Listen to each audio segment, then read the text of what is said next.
Are you harder on yourself than you are on anyone else?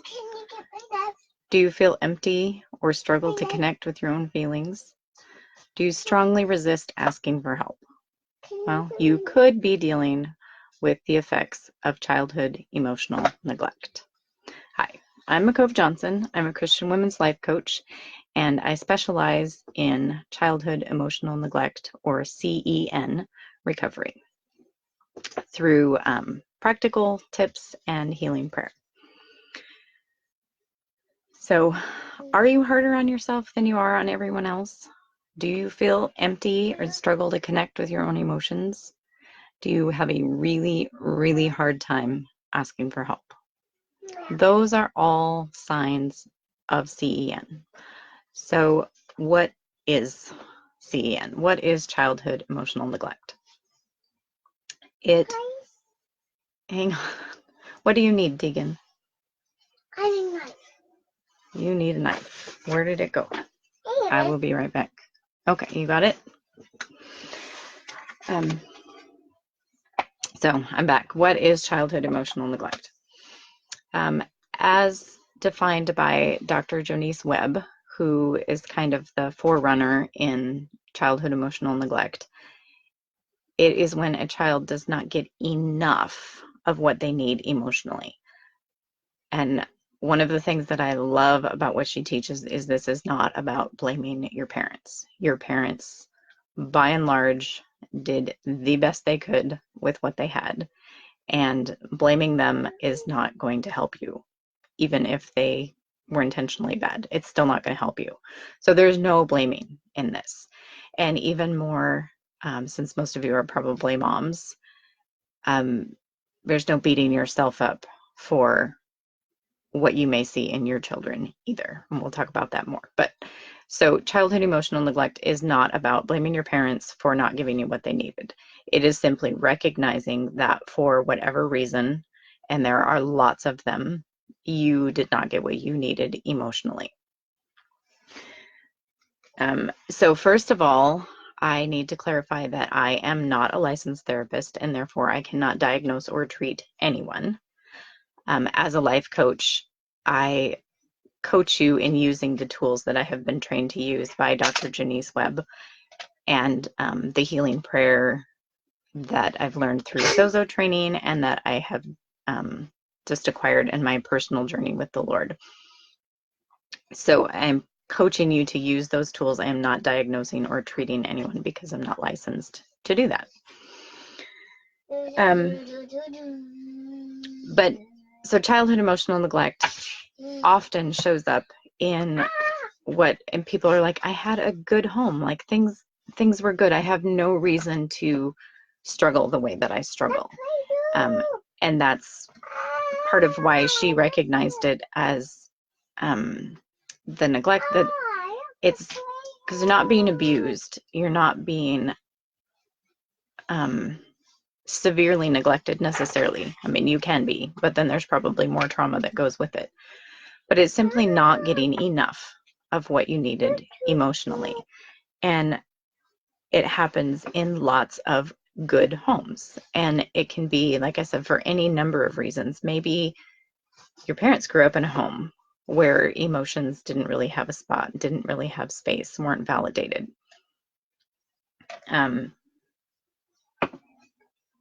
But so it happens in good homes. It happens in other kinds of homes too, and I'll get more into that. But just to recognize, it can be hard to see and it can be hard to accept if you have a version of, like, I had a good family, I had a good home. I don't want to have this. I don't want this to be true of me or of my parents. And that's where I think the not blaming comes in and is really powerful, because it's not about blaming your parents and saying you should have done things differently.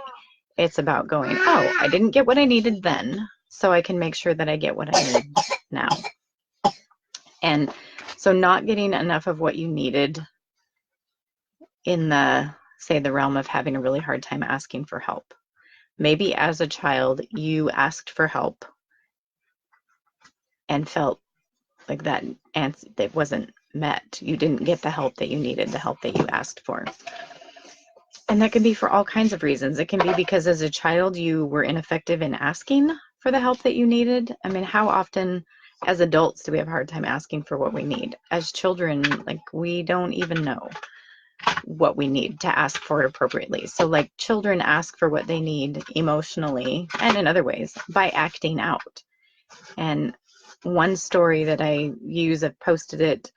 I have a toddler, she's 2.5, and one day I heard this crash and I came back to check on her and she was crying and scared.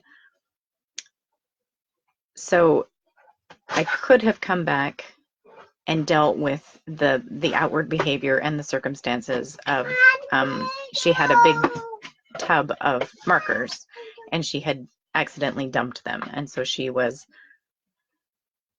screaming. And so if I just walked into like she's screaming and there's a mess, I could have easily, and I'm sure I have at other times, of just been like, it's a mess, clean it up, stop making all that noise and just clean up this mess. And that would have not met her emotional needs in the moment.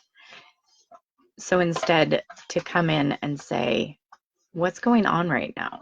Are you feeling scared? Are you upset? And looking at what's the emotional need in the moment, along with what are the practical needs of the moment.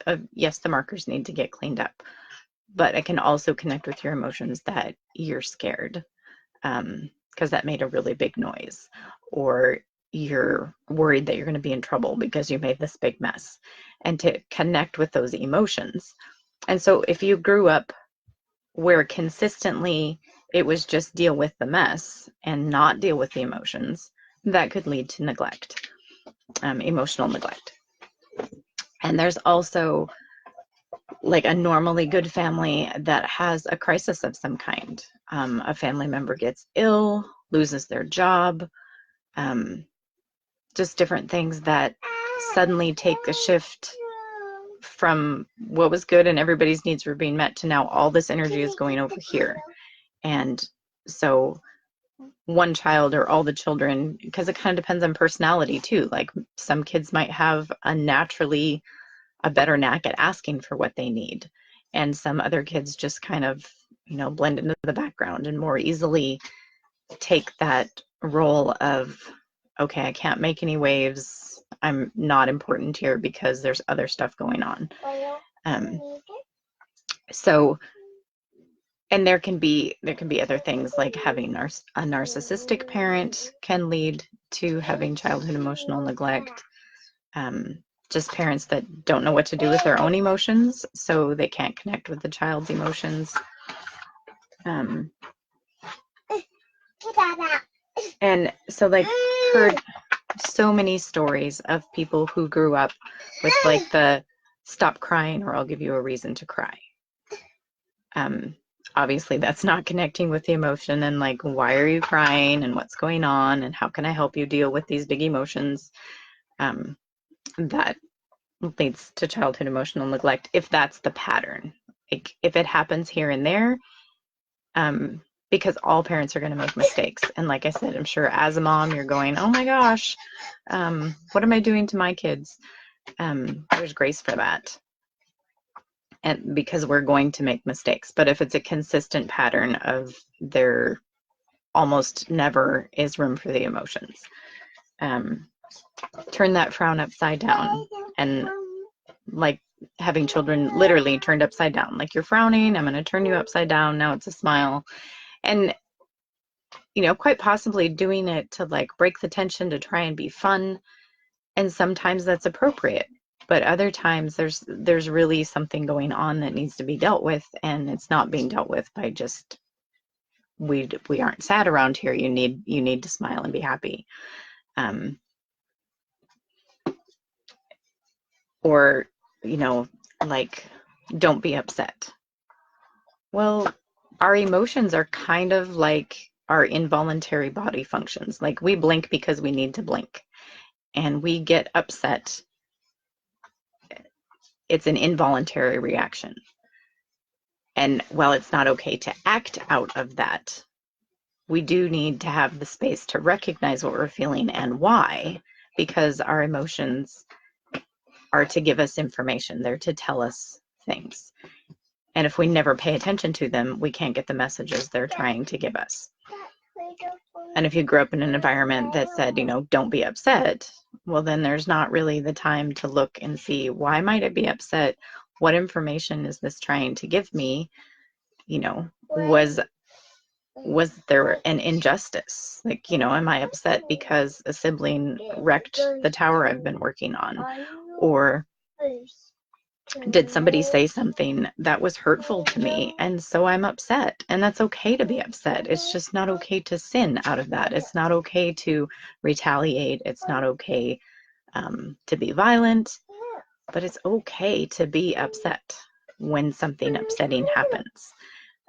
But if you're always told it's not, then just stuff those emotions down. And that's why as an adult it can be very difficult to connect with your emotions if you've spent your entire life distancing yourself from your emotions because there wasn't room for them and nobody was teaching you what to do with them other than to push them away.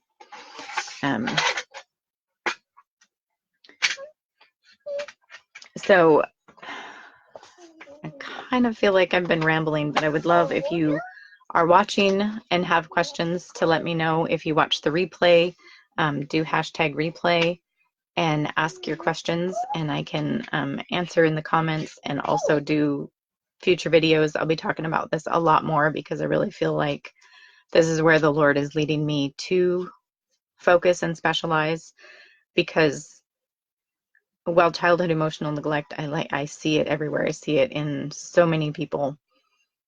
And I see so many patterns of where good intended religious teaching, even Christian religious teaching, has reinforced the thought patterns that lead to childhood emotional neglect. So there's not room for the emotions at home, and there's not room for emotions in the church either. And it's created a generation of very wounded, unhealthy people. And I feel that's where I'm called, is to heal those hearts, because we can't rise up to be what God is calling us to be when we're not connected to our emotions, because hard things are going to happen and they're going to take us out if we're not equipped to deal with them. And part of dealing with it is knowing what to do with your emotions. But what I wanted to end with, because like I said, I know as moms can look at it and be like, oh no, I'm messing up my kids. They're going to, especially if you struggle with CEN, going, oh, I'm going to create this in my kids. And obviously we don't want to do that.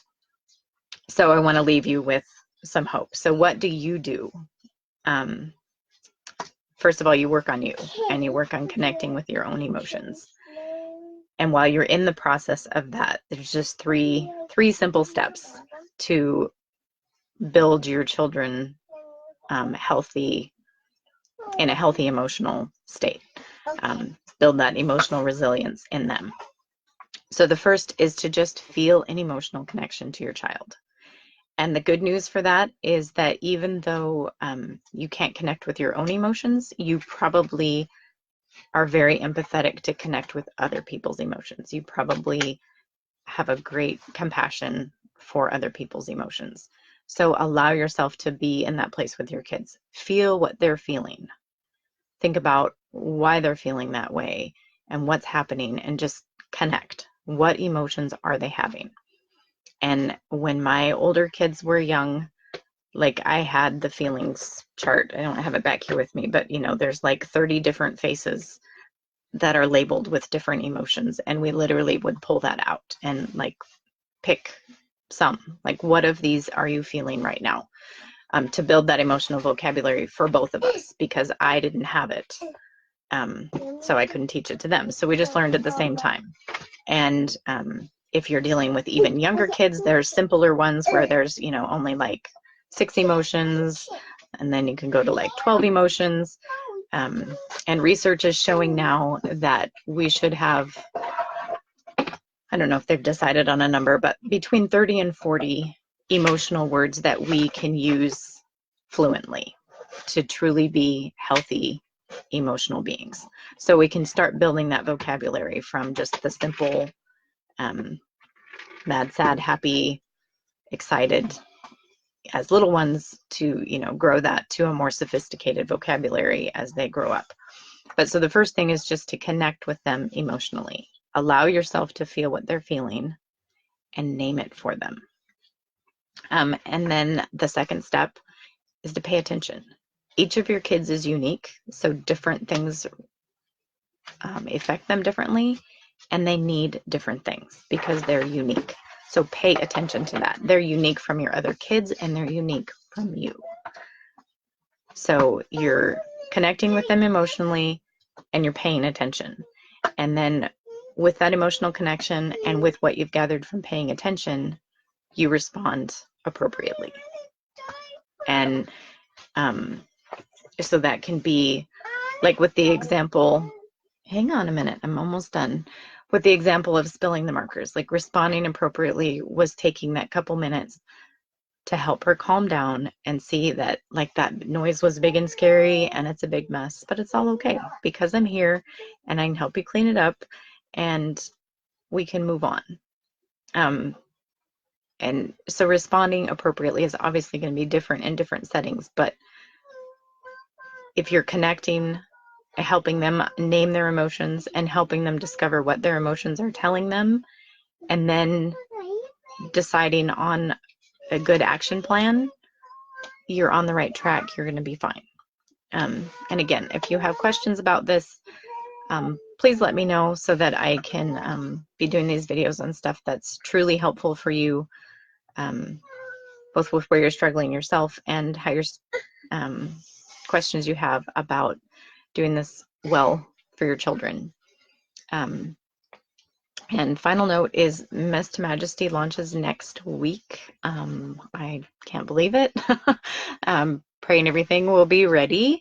I think it will be, but then there's times where it's like, oh, maybe I still have too much to do. But Mess to Majesty will be launching on Amazon October 15th, and I'll be posting lots and posting links so that you can get your free copy because it'll be free the first 3 days.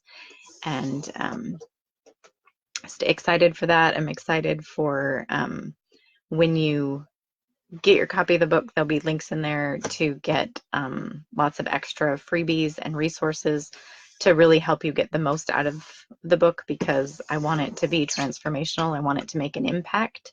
And so just looking forward to that. And I just now see that says there's comments, but it's not showing me any of them. So let me see if there was any. Okay.